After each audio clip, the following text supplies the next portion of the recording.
On July 2, 1997, a financial dam broke in Southeast Asia, instantly wiping out billions in wealth and triggering an economic collapse that would reshape the modern global order. The Thai Baht, tethered to the US dollar for over a decade, was suddenly untethered, left to float in the turbulent waters of international currency markets. Within months, the currency lost more than half its value, evaporating the purchasing power of millions and exposing the fragile architecture beneath what the world had hailed as an unstoppable economic miracle. The suddenness of the fracture left global markets reeling as a localized currency devaluation rapidly mutated into a continent-wide financial contagion. Dissecting the mechanisms of this regional financial crisis with global implications reveals a hidden matrix of misaligned incentives, unsustainable debt, and the unforgiving nature of globalized capital. This was not merely a random market fluctuation or a temporary cyclical downturn. To understand the causes and consequences of the 1997 Asian financial crisis, explained in its full systemic depth, one must look past the superficial narratives of sudden panic. The true story lies in the structural rot that had been accumulating for years, hidden behind towering skyscrapers and double-digit gross domestic product growth. For a decade prior to the collapse, the Asian tiger economies had been the undisputed envy of the industrialized world. Nations like Thailand, Indonesia, South Korea, and Malaysia were experiencing unprecedented periods of rapid expansion, transforming agrarian societies into high-tech manufacturing and industrial powerhouses almost overnight. Foreign capital flooded into Bangkok, Jakarta, and Seoul, chasing high yields in a global environment where Western interest rates remained comparatively low and stagnant. International investors viewed these emerging markets as engines of limitless potential, pouring billions into local equities, real estate development, and corporate bonds. The engine of this explosive growth was fueled by a highly specific, yet ultimately fatal, monetary policy: fixed exchange rates. Central banks across these Asian economies rigidly pegged their local currencies to the US dollar, providing foreign investors with a perceived ironclad guarantee against currency risk. If a dollar invested in Thai commercial real estate or South Korean semiconductor manufacturing was guaranteed to be worth exactly the same exchange rate when the profits were eventually withdrawn, the perceived danger of international investment plummeted to near zero. This illusion of absolute stability effectively removed the natural friction from cross-border capital flows. This perceived safety net created a phenomenon known as moral hazard on a massive systemic scale. Local banks and domestic corporations borrowed heavily in US dollars, taking full advantage of the significantly lower international interest rates available in Western markets.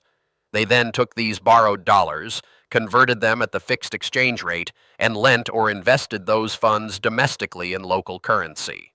The strategy was incredibly lucrative as long as the currency peg held firm, leading to massive, unchecked capital inflows, often termed hot money, that financed highly speculative real estate bubbles and vast overcapacity in industrial manufacturing.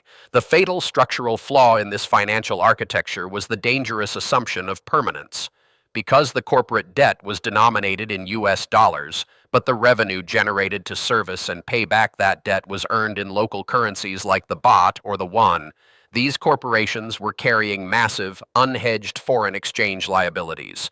As long as the dollar remained relatively weak and Asian exports boomed, the system functioned smoothly.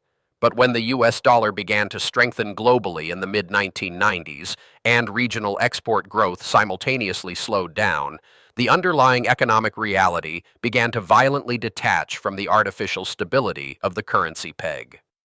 Global macro hedge funds, constantly scanning the horizon for structural imbalances and mispriced assets, noticed the widening chasm between Asia's slowing export engines and their artificially high currency valuations. Prominent among these apex observers was George Soros and his quantum fund, alongside other aggressive institutional speculators. They recognized a critical vulnerability. The Bank of Thailand, despite its outward confidence, lacked the massive foreign exchange reserves necessary to defend the baht indefinitely against a concerted, well-capitalized market assault. The peg was a mathematical fiction waiting to be broken. The speculative attack began as a relentless, highly coordinated wave of short selling. Traders borrowed massive amounts of Thai Baht from local banks, immediately sold those borrowed funds for US dollars on the open market, and waited for the inevitable devaluation. Their strategy was simple but devastating. Force the currency to collapse, then buy the baht back at a fraction of the original cost to repay the loan, pocketing the immense difference as pure profit. This immense downward pressure on the currency forced the Thai central bank to aggressively intervene, spending billions of its own finite dollar reserves to buy baht and artificially prop up the exchange rate. The defense was ultimately futile, a desperate attempt to hold back an ocean of capital with a crumbling wall. By late June 1997, Thailand's foreign exchange reserves were virtually depleted, leaving the government with absolutely no financial ammunition to fight off the relentless wave of international speculators. The historic decision to unpeg and float the currency on July 2nd was not a strategic macroeconomic choice, but an unconditional capitulation to the overwhelming force of global capital markets demanding a violent return to fundamental valuation. The immediate devaluation of the Thai baht acted as the explosive catalyst for a devastating regional contagion. As the currency plummeted in value, the unhedged dollar debt held by Thai corporations effectively doubled, and in some cases tripled, in local terms, overnight. Solvent, previously profitable businesses were instantly rendered bankrupt, completely unable to service their foreign loans. This triggered a catastrophic cascade of corporate defaults that crippled the domestic banking sector, freezing credit markets and bringing the real economy to a grinding, agonizing halt. Panic, a highly contagious and destructive psychological force in financial markets, quickly spread across sovereign borders. International investors looked at neighboring economies and saw the exact same structural vulnerabilities that had just destroyed Thailand: high corporate debt, overvalued real estate, and rigid dollar-pegged currencies. Capital flight accelerated at a terrifying pace as foreign investors indiscriminately pulled tens of billions of dollars out of Indonesia, Malaysia, the Philippines, and South Korea, collapsing their currencies and equity markets in rapid domino-like succession. The sheer speed and scale of the capital exodus completely paralyzed the Asian tiger economies. In Indonesia, the rupiah lost over 80% of its value in a matter of months, leading to severe, crippling inflation for basic imported goods, medicine, and food. In South Korea, the 11th largest economy in the world at the time, the won collapsed, forcing massive corporate conglomerates, known as chaebols, to the brink of total insolvency as their immense opaque webs of cross-guaranteed debt rapidly unraveled under the pressure of the currency shock.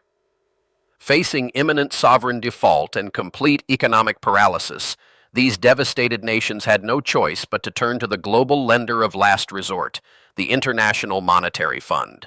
The IMF intervention was swift and unprecedented in scale, organizing massive emergency bailout packages to replenish central bank reserves and stabilize the plunging currencies.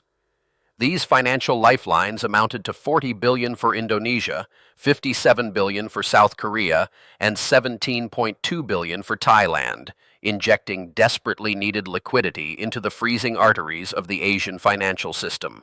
However, this emergency capital came with severe, highly controversial conditions that would reshape the region for decades.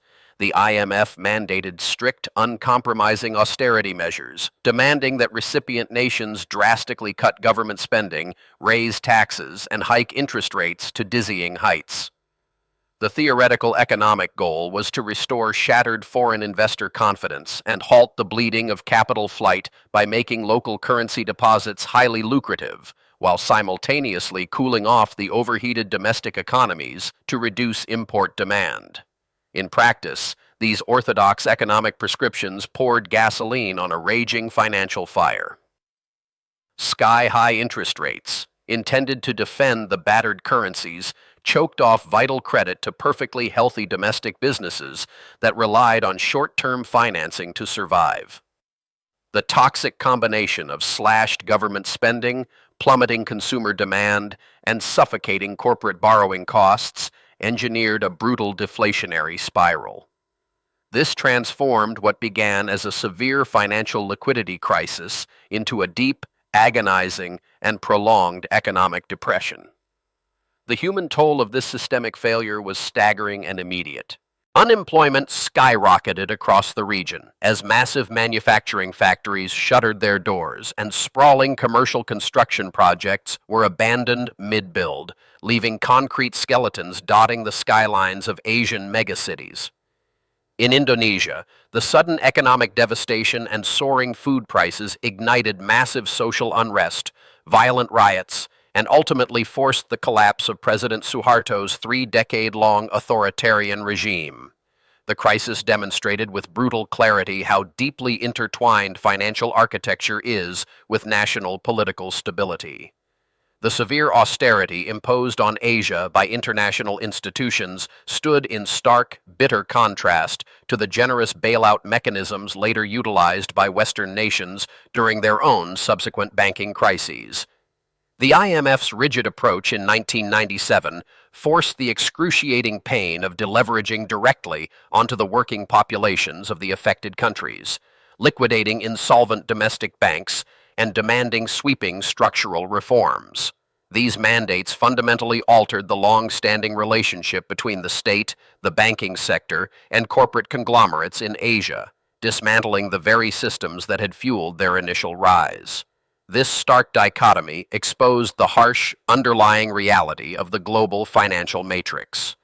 Emerging economies, heavily reliant on foreign capital inflows and lacking the exorbitant privilege of issuing a global reserve currency, are subject to the immediate, unforgiving, and often destructive discipline of international markets.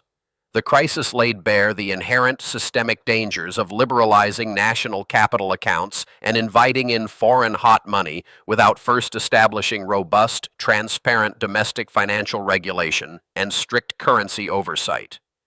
The enduring legacy of this catastrophic collapse fundamentally rewired global economic strategy for the 21st century. Stung by the deep humiliation of IMF conditionality and the destructive power of speculative capital flight, Asian central banks vowed never to be caught defenseless against the whims of the market again. They embarked on a massive, decades-long campaign to accumulate vast, unprecedented stockpiles of US dollar reserves, actively suppressing their own currency values to maintain export competitiveness while building an impenetrable financial fortress against future speculative attacks. This defensive accumulation of foreign exchange reserves created a massive new global imbalance, funneling trillions of dollars back into Western bond markets, driving down global interest rates, and quietly helping to set the stage for future, even larger credit bubbles. The deep, lasting impact of the 1997 Asian financial crisis explained not just the acute vulnerability of developing markets, but the inescapable, interconnected nature of modern capital. The echoes of that regional collapse continue to dictate the cautious, defensive posture of global finance today, proving that in the complex machinery of international wealth, every systemic failure merely births the architecture of the next era.